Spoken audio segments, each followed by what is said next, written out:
हाय दोस्तों, welcome back to this video. और आज के वीडियो में अज़ूर डेटाब्रिक्स सर्विस के बारे में इंफॉर्मेशन लेने की कोशिश करेंगे जो हमारे AZ900 कोर्स के लिए इम्पॉर्टेंट है। अज़ूर डेटाब्रिक्स के नाम से ही हमें डिनोट करता है कि डेटा से रिलेटेड कोई सर्विस रह सकती है या होगी, और जो डेटा मैनेज करती होगी या डेटा को ट्रांसफॉर्म करती होगी।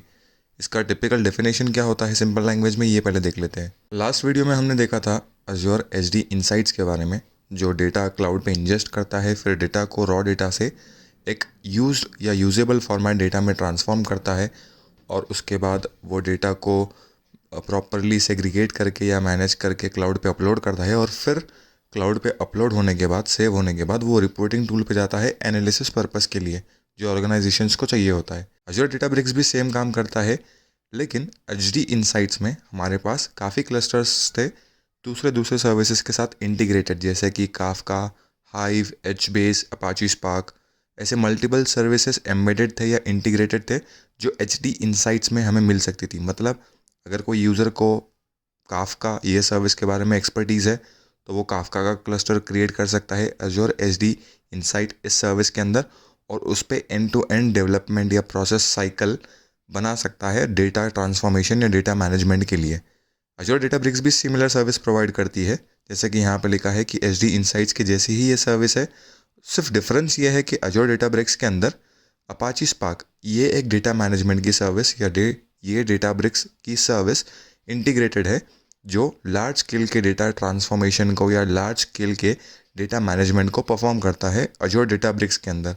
अज़ूर डेटाब्रिक्स के अंदर अपाची स्पार्क ये सर्विस इंटीग्रेटेड है। काफ़ी वीडियोस में हमने देखा कि अपाची स्पार्क ये वर्ड काफ़ी यूज़ हो रहा है, तो अपाची स्पार्क एक्चुअल में होता क्या है ये मोटा मोटा हम समझ लेते हैं। अपाची स्पार्क एक ऐसी ऑर्गेनाइजेशन है या एक ऐसा टूल है जो बहुत बड़े अमाउंट का डेटा इजीली ट्रांसफॉर्म करने में या इजीली मैनेज करने में एक अच्छे परफॉर्मेंस के साथ यूज़र्स को डेटा ट्रांसफॉर्म करने में हेल्प करता है और डेटा मैनेज करने में हेल्प करता है। अपाची स्पार्क ये कंपनी इंडिविजुअली भी ऑपरेट करती है और माइक्रोसॉफ्ट अज़ूर जैसे क्लाउड सर्विस प्रोवाइडर्स या दूसरे कंपनीज़ के साथ इंटीग्रेट भी होती है, जो अपने सर्विस के अंदर जो अपाची स्पार्क को इंटीग्रेट करके यूज़र्स को इंटीग्रेशन प्लेटफॉर्म प्रोवाइड कर सकती है।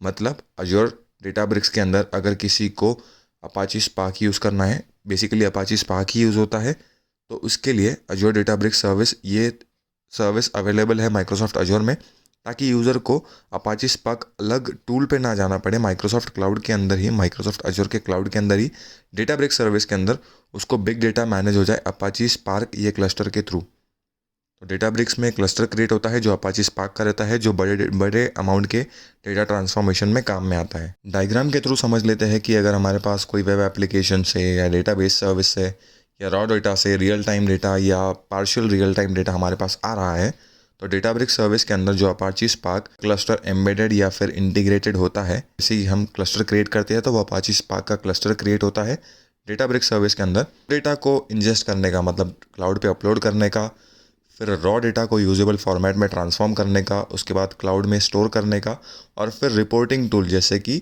एक्सेल, पावर BI ऐसे टूल को सप्लाई करने का या उनको सर्व करने का काम डेटाब्रिक्स सर्विस से भी हो सकता है, लेकिन अपाची स्पार्क इस टूल के साथ। तो ये सारा जो प्रोसेस होता है, जो हमने 4 प्रोसेस देखे, ingest, transform, store and serving, ये सारे प्रोसेस को डेटा ट्रांसफॉर्मेशन कहा जाता है, डेटा डेवलपमेंट प्रोसेस भी कहा जाता है। और डेटाब्रिक्स सर्विस जो है ये बहुत ही बड़े बड़े अमाउंट के डेटा मैनेज करने के लिए, प्रोसेस करने के लिए, ट्रांसफॉर्म करने के लिए यूज़ होती है। करता हूँ आपको ये वीडियो अच्छा लगा होगा। अगर आपको वीडियो अच्छा लगे तो वीडियो को लाइक कीजिए, चैनल को सब्सक्राइब कीजिए। Thank you very much.